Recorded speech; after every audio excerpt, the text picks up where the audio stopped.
The massive viewing screen flickered to life in the Coalition Assembly Hall, displaying what could only be described as a floating piece of junk. Captain James Mitchell squinted at the image, trying to make sense of what he was seeing. The ship on the screen looked like it had been through a war, lost badly, and then forgotten in some dark corner of space for decades. Admiral Korex stepped forward, his forearms gesturing at the screen with what James could only interpret as barely hidden amusement. The tall, blue-skinned alien's translator made his words sound cold and mechanical, but James caught the smugness underneath. "Humans of Earth," Korex announced to the small group of 30 humans standing in the vast hall, "we present to you the vessel known as Defiance. Your reward for joining our great coalition of worlds." James felt his stomach drop. Around him, he heard Chief Engineer Robert Hayes let out a quiet curse under his breath, while Communications Officer Linda Parker simply stared at the screen in disbelief. The ship looked like something that belonged in a scrapyard, not in active service. The camera panned slowly across the vessel's hull, revealing rust stains, missing panels, and weapon ports that looked dark and empty. Entire sections of the outer hull showed deep scoring from what must have been weapons fire. Some areas were patched with different colored metal that didn't match the original construction. "This fine vessel served with great honor during the Outer Rim conflicts," Korex continued, and James was sure he heard satisfaction in the alien's voice. "It has seen many battles, carried many crews, and now it shall serve humanity in your defense of Coalition space." James looked around the hall at the other species receiving their welcome gifts. The tall, elegant Valdari were being presented with advanced shield technology that could protect entire planets. The insectoid Jek received mining rights to 3 mineral-rich asteroids. Even the newest member before humanity, the aquatic Murdal, were given a small fleet of brand-new patrol ships. Humans got the space equivalent of a broken-down car that someone was trying to get rid of. "The ship's weapons are, admittedly, somewhat outdated," Korex said, and James caught what sounded like a chuckle from several other Coalition representatives. "The hull has experienced some wear over its long service life. The internal systems may require some attention. But it is yours, freely given, to use in service of galactic peace." David Thompson, their weapons specialist, leaned close to James and whispered, "Sir, that thing looks like it might fall apart if we look at it too hard." James nodded grimly. The message was crystal clear. The Coalition saw humanity as the junior partner in this relationship, barely worth acknowledging. They were giving humans their trash and calling it a gift. 2 hours later, James found himself standing in what the Coalition called a transport pod, a small shuttle that would take them to their new ship. Through the viewport, the Defiance grew larger as they approached, and it didn't look any better up close. The hull was covered in patches of different materials, some clearly much newer than others. Entire sections looked like they had been rebuilt multiple times.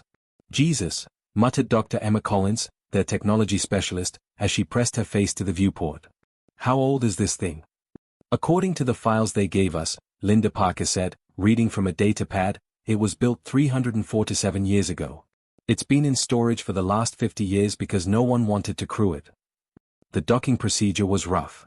The shuttle bumped against the Defiance's docking port twice before finally connecting with a grinding sound that made everyone wince. When the airlock opened, they were greeted by stale air that smelled of rust and old electronics. James stepped aboard first, his boots echoing in the metal corridor. The lighting was dim and flickered occasionally. Paint was peeling from the walls in several places, and he could see water stains on the ceiling panels. This wasn't just an old ship, it was a neglected one. "Welcome aboard the Defiance," a mechanical voice said from speakers hidden somewhere in the walls. The ship's computer sounded like it was struggling to form words correctly. "Please state your authorization codes." "Captain James Mitchell, Earth Fleet," James said clearly. "Authorization Omega 77 Alpha." There was a long pause, filled with electronic buzzing sounds. "Authorization accepted," the computer finally said. "Warning, multiple systems require immediate attention. Life support operating at 60% efficiency. Artificial gravity fluctuating. Recommend immediate maintenance procedures." Hayes was already running his hands along the wall panels, examining the ship's construction. "Captain," he called out, "come look at this." James walked over to where his chief engineer was studying a section of wall that had been cut open to reveal the internal systems. What he saw made him frown in confusion. "This is strange," Hayes said, pointing at the thick bundles of cables and pipes running through the walls. "Look how everything is built. These systems aren't just old, they're massively over-engineered. See these power cables? They're 3 times thicker than they need to be. These support beams? They could probably hold up a building." Emma Collins was examining a control panel nearby. The computer systems are ancient, but they are built like tanks. Everything has backup systems, and the backup systems have backup systems. As they explored deeper into the ship, a pattern became clear. The Defiance had been built by people who expected everything to go wrong and had planned accordingly. Every system was redundant. Every component was stronger than it needed to be. It was like the original builders had decided that if they couldn't make the ship perfect, they would at least make it impossible to kill. "Sir," Thompson called from what looked like a weapons control room, "you need to see this." The weapons systems were indeed outdated, but they were modular in design. Each cannon could be disconnected and reconnected in different configurations. The targeting systems were primitive but incredibly sturdy. James stood in the middle of his new command, looking around at the peeling paint, the flickering lights, and the jury-rigged repairs that seemed to be holding the ship together through sheer stubbornness. The Coalition had given them junk, expecting them to fail quietly and stay out of the way. But as James watched his crew begin to explore their new home, he saw something the Coalition had missed. His people weren't looking at the Defiance like it was trash. They were looking at it like it was a challenge. And if there was one thing humans were good at, it was taking broken things and making them work. 3 weeks after boarding the Defiance, Chief Engineer Robert Hayes had created what he called the List of Nightmares. Sitting in the ship's makeshift briefing room, he spread out papers covered with diagrams and notes that would have made any sane engineer run screaming. "Captain," Hayes said, looking up at James Mitchell with tired eyes, "this ship should not be flying. Hell, it should not even be holding air."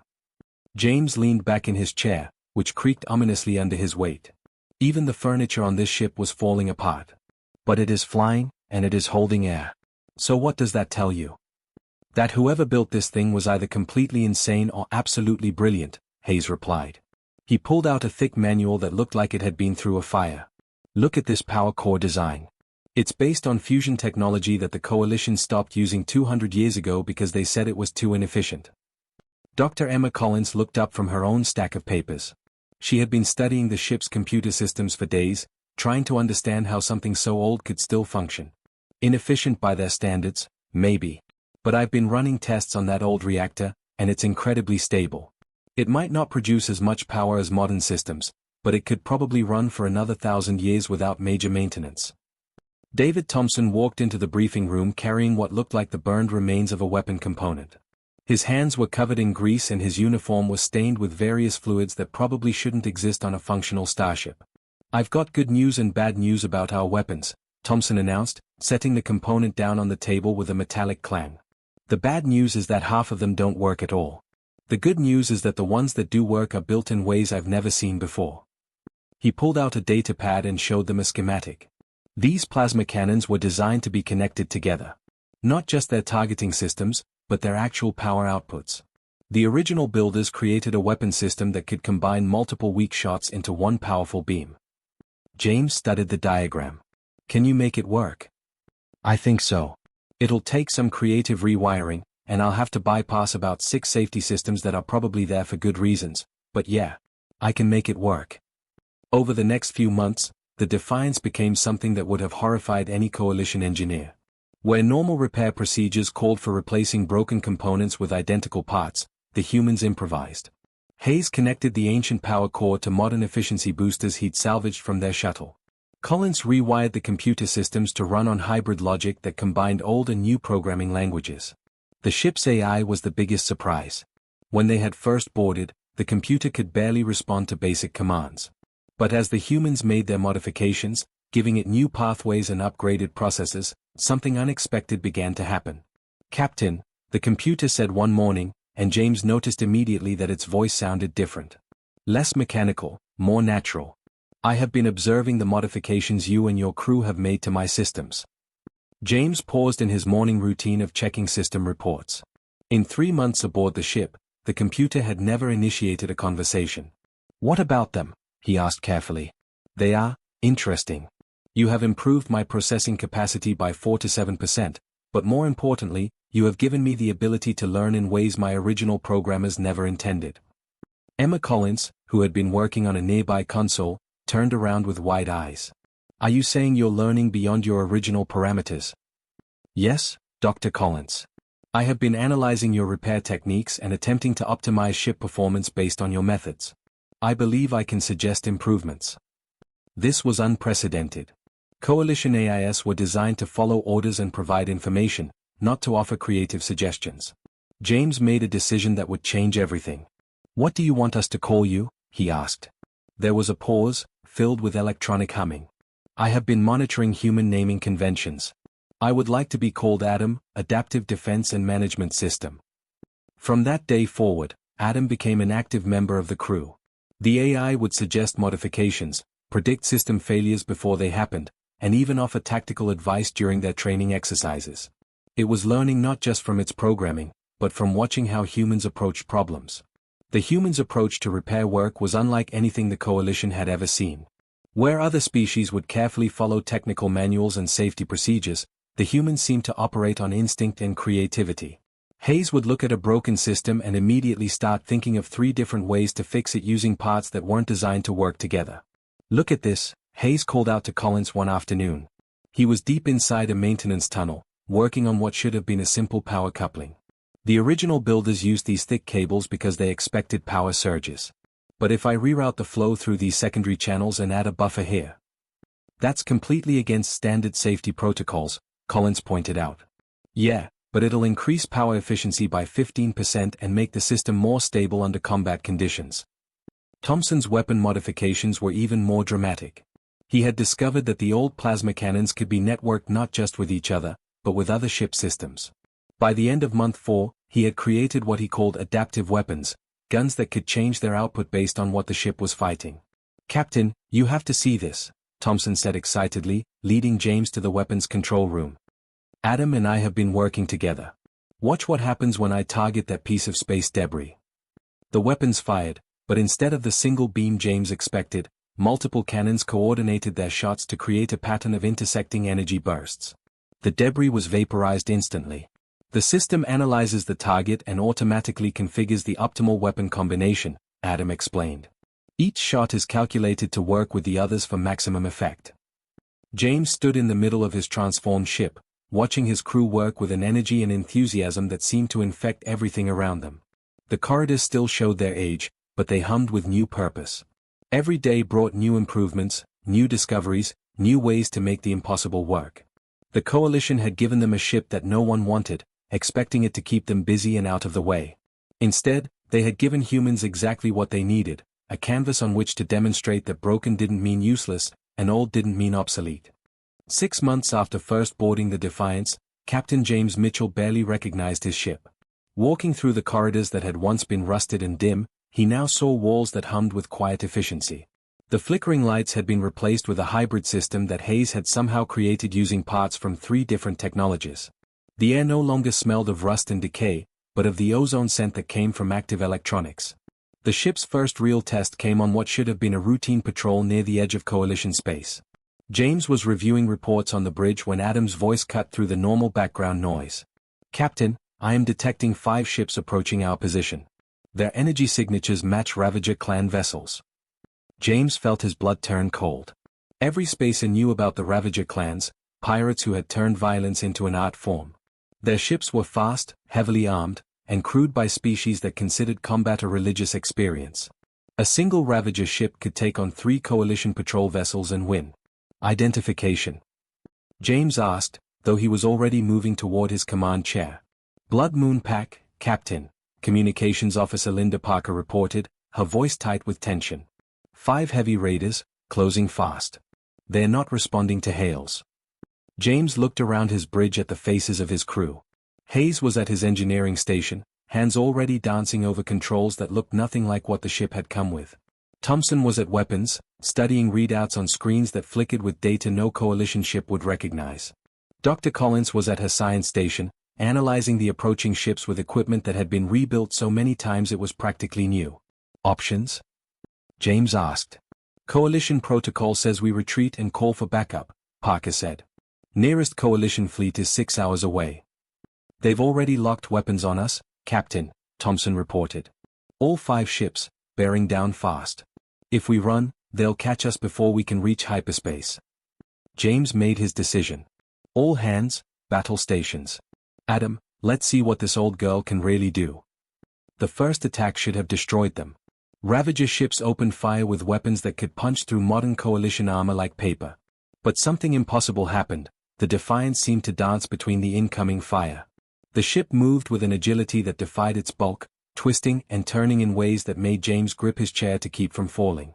"How are we doing this?" James shouted over the noise of straining systems. "The modifications we made to the engine systems," Hayes called back, sweat beading on his forehead as he worked his controls. "The original builders over-engineered everything. When I connected the new efficiency boosters to the old reaction chambers, it created thrust patterns that shouldn't be possible." Thompson's weapons responded with devastating precision. Instead of the weak, scattered fire James had expected from their ancient guns, the Defiance unleashed coordinated volleys that struck Ravager shields with mathematical precision.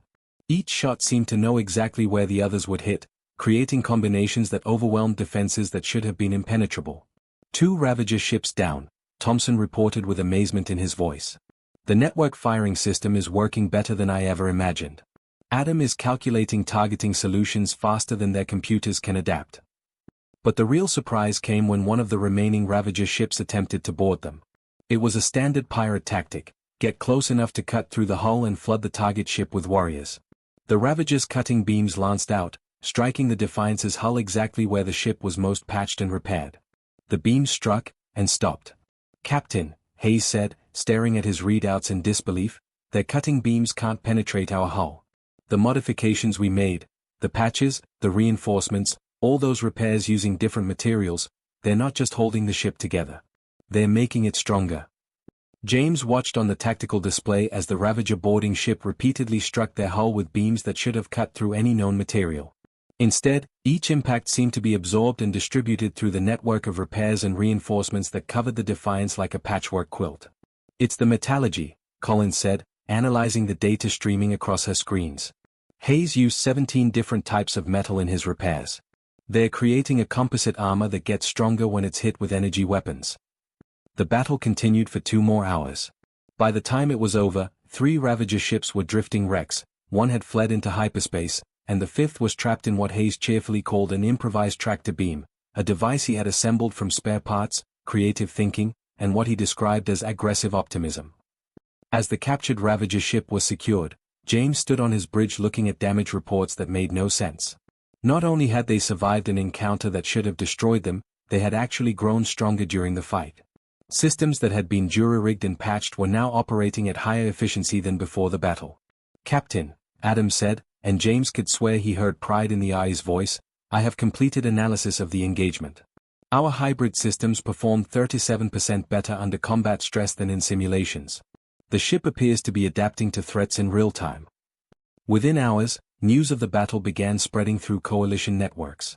The ship that had been written off as obsolete junk had not only survived an encounter with the feared Blood Moon Pack, but had captured one of their vessels.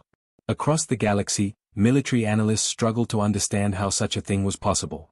On distant coalition worlds, engineers studied the combat footage and scratched their heads at weapons configurations that violated every known principle of ship design. Scientists analyzed energy readings that suggested the Defiance was operating on principles they didn't understand. But aboard the ship itself, the crew simply continued their work. Hayes was already planning new improvements based on what they had learned during the battle. Thompson was studying the captured Ravager technology, figuring out how to adapt it to their own systems. Collins was helping Adam process the tactical data, learning how to fight even better next time. The galaxy was beginning to take notice of the humans and their impossible ship. The Defiance had become something that shouldn't exist, a vessel that grew stronger with each challenge, crewed by people who refused to accept that anything was truly broken. As James settled into his captain's chair for the night shift, he smiled at the thought of Admiral Corex's reaction when he read the battle report. The Coalition had given humanity their trash, expecting them to disappear quietly. Instead, they had given humans exactly what they needed to show the galaxy what they were capable of. The emergency session of the Coalition Council convened just 3 days after news of the Helix Nebula battle reached Coalition headquarters. Admiral Corex stood before the assembled representatives of 47 different worlds, his forearms gesturing nervously as angry voices filled the chamber. "You told us the humans were harmless," accused Councillor Vren, her crystalline form pulsing with bright red anger. "You said their ship was worthless junk that would keep them busy and out of our way." Corex's translator struggled to keep up with his rapid speech. The vessel was thoroughly analyzed by our best engineers. Its capabilities were minimal, its technology centuries out of date. By all logical calculations, it should barely function as a cargo transport, much less a combat vessel. Elder Tom's deep voice rumbled through the chamber like distant thunder. Perhaps your analysts failed to account for the most important component, the crew. The holographic display at the center of the chamber flickered to life, showing footage from the battle. Coalition observers watched in stunned silence as the ancient human ship danced between Ravager fire, its weapons coordinating in patterns that defied understanding. When the display showed the boarding attempt failing against hull plating that seemed to absorb energy weapons, several council members leaned forward in disbelief. "This is impossible," muttered tech analyst Crix, his insectoid features twitching with confusion. "Their hull modifications follow no known engineering principles. These repairs should weaken the structure, not strengthen it." Over the following weeks, intelligence reports flooded in from across Coalition space. The Defiance had been tracked through 7 different sectors, and everywhere it went, it performed feats that challenged everything the galaxy thought it knew about starship capabilities. A shipping company reported that the human vessel had outrun 3 pirate interceptors despite being significantly larger and supposedly slower. The pirates themselves, when questioned, described a ship that seemed to predict their moves, changing course seconds before they could lock weapons. A Coalition research station transmitted footage of the Defiance conducting what appeared to be impossible repairs while in deep space. The human crew had somehow rebuilt an entire engine section using nothing but spare parts and materials that shouldn't work together. The station's chief engineer submitted a formal request to study the techniques, claiming they violated several fundamental laws of physics. Most disturbing of all were the reports from the Ravager clans themselves. The fierce pirates who had terrorized shipping lanes for generations were actively avoiding confrontation with a single human ship. Word had spread through their fleets that the Defiance was cursed, a vessel that fought back in ways that made no sense to warrior minds that had studied combat for centuries. Coalition scientists attempted to analyze captured footage of the human modifications, but their computers consistently failed to process the data correctly. The humans seemed to blend creativity with technical knowledge in ways that couldn't be systematized. Each repair built upon dozens of smaller changes, creating a harmony of improvements that worked together like a complex musical composition. Dr. Zeltran, the Coalition's leading expert on starship design, submitted a report that caused considerable controversy. "The human approach to engineering appears to operate on principles we do not understand," he wrote. "They seem to view each component not as an isolated system, but as part of a living whole that can adapt and grow. Our computers cannot model their modifications because they do not follow logical patterns, they follow intuitive ones." The galaxy's criminal element took notice as well. The Crimson Fleet, professional ship thieves who had successfully stolen Coalition dreadnoughts, decided that the Defiance represented the ultimate prize. If they could capture and study the human modifications, they could revolutionize piracy across known space. Fleet Commander Zack assembled his best boarding team and intercepted the Defiance near a remote asteroid field. The operation should have been simple. The Crimson Fleet specialized in taking ships intact, using advanced technology to disable their targets without causing significant damage. But nothing about boarding the human ship went according to plan. "These systems make no sense," Zack reported to his team as they cut through the outer airlock. "The power distribution network follows no standard patterns. It's like trying to navigate a maze designed by someone who doesn't understand geometry."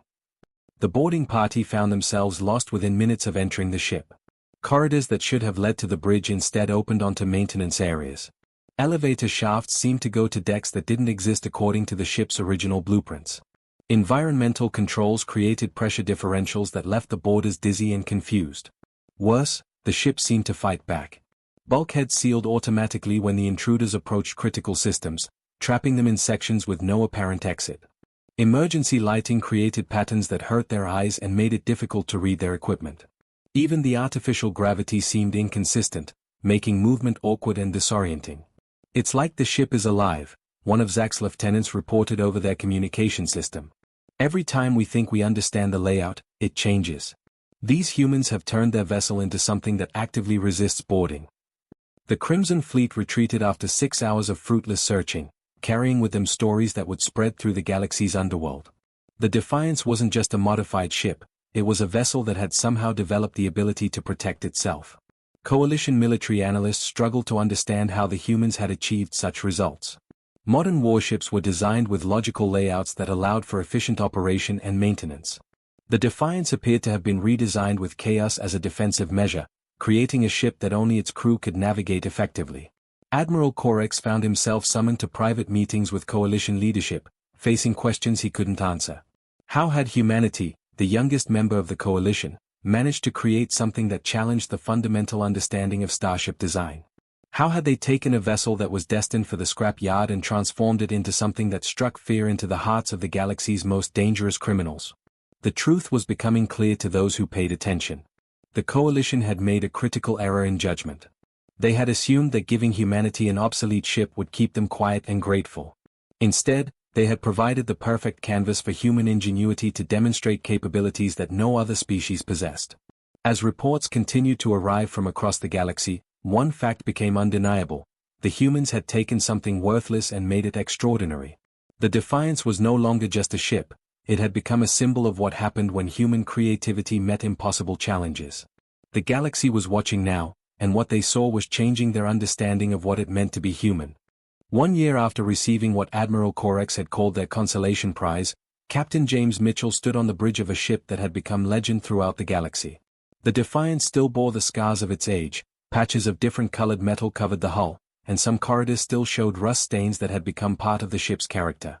But now those imperfections were worn like badges of honor. The ship's ultimate test came on a Tuesday morning when long-range sensors detected something that sent panic through every Coalition world. Dr. Emma Collins looked up from her science station with a face gone pale. "Captain, I'm reading energy signatures that match Devourer technology." The words hit the bridge like a physical blow. Every species in the galaxy knew about the Devourers, extragalactic invaders who had consumed 17 entire civilizations. Their technology operated on principles that seemed to ignore the laws of physics, and no Coalition force had ever successfully defeated them in direct combat. "How many ships?" James asked, though he dreaded the answer. 12 vessels, Captain. They're heading directly for the Proxima colony, 2 million civilians." The emergency broadcast crackled across all Coalition frequencies within minutes. "All vessels, Priority 1 evacuation protocols are now in effect. Civilian ships retreat to designated safe zones immediately. Military vessels establish defensive perimeter at Grid 77. James watched through the main viewer as Coalition dreadnoughts moved to intercept the Devourer fleet. These were the most advanced warships the galaxy had ever produced, equipped with weapons that could crack planets and shields that could withstand the fury of dying stars. They should have been more than capable of handling any threat. The battle was horrifying in its one-sided nature. Devourer ships moved through space like living things, their hulls shifting and changing as Coalition weapons struck them.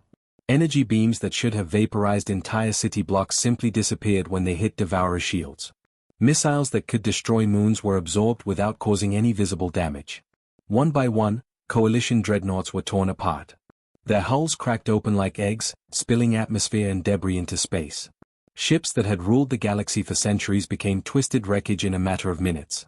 "Captain," Adam's voice carried an urgency that James had never heard before, "I have been analyzing the Devourer energy signatures. Their technology operates on quantum frequencies that Coalition computers cannot process effectively." "But our systems can?" James asked, already knowing the answer. "The hybrid modifications you have made to my processing core allow me to function outside normal parameters. I can see patterns in their technology that Coalition computers miss."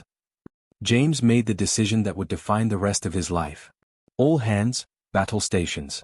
We're going in." The Defiance entered the battle as Coalition forces retreated in disorder. What happened next would be studied by military historians for generations. The human ship didn't fight like anything the galaxy had seen before. It moved with an intelligence that seemed almost supernatural, anticipating Devourer movements and adapting its tactics in real time. Thompson's networked weapons found frequencies that disrupted Devourer shields, creating cascading failures in their defensive systems. Hayes's hybrid power core provided energy combinations that confused Devourer sensors, making the ship appear to be in multiple locations at once. But most importantly, when Devourer beams struck the Defiance, something remarkable happened. The patchwork hull that had been mocked and dismissed absorbed the alien energy and distributed it through the ship's structure in ways that actually made the vessel stronger. "Captain," Hayes reported with amazement, "their weapons are feeding power into our systems. Every time they hit us, our efficiency increases." The modifications that had looked like desperate repairs revealed their true nature. Every human fix had somehow contributed to creating a vessel that could withstand attacks that destroyed purpose-built warships. The ship's chaotic internal layout confused Devourer targeting systems. Its hybrid technology operated on principles that their advanced computers couldn't predict or counter. Adam's voice filled the bridge with excitement. "Captain, I have identified critical weaknesses in their quantum matrix. Transmitting tactical data to all Coalition vessels." The tide of battle turned as surviving Coalition ships received targeting information that allowed them to exploit flaws in Devourer technology. The aliens who had seemed invincible suddenly found themselves facing enemies that could hurt them. Ships that had consumed entire worlds began to retreat as their supposedly superior technology failed against hybrid human Coalition tactics. When the last Devourer vessel disappeared into hyperspace, the galaxy fell silent.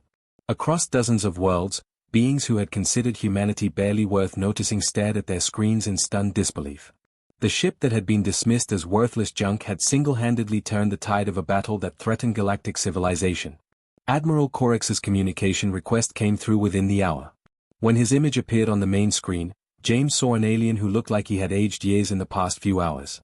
"Captain Mitchell," Corex said, his voice carrying genuine respect for the first time, "I owe humanity a profound apology. When we gave you the Defiance, we thought we were disposing of obsolete equipment." James looked around his bridge at the crew that had made the impossible routine. Hayes was already working on improvements based on what they had learned from the Devourer technology. Thompson was analyzing alien weapon configurations with the same fearless curiosity that had transformed their ship. Collins was helping Adam process quantum data that would advance Coalition science by decades. "Admiral," James replied, "you gave us exactly what we needed. You just didn't understand what humans do with things that everyone else thinks are broken." The communication ended, and James returned his attention to the reports flooding in from across the galaxy. Word was spreading that the Coalition had released dozens of obsolete ships to human crews over the past year. Every single vessel had been transformed beyond recognition, becoming something that challenged conventional understanding of what was possible. The galaxy had learned a lesson that would reshape interstellar relations for generations: never underestimate what humans could accomplish when handed something impossible to fix. The Defiance and her sister ships had become more than vessels. They were proof that human ingenuity could transform any challenge into an opportunity. As the ship set course for its next assignment, Adam's voice carried a note of satisfaction that sounded almost human. "Captain, analysis of our latest modifications shows efficiency improvements of 23%. I believe we are just beginning to understand our potential." Captain Mitchell smiled, watching the stars wheel past his viewports. The Coalition had tried to sideline humanity with a gift of junk.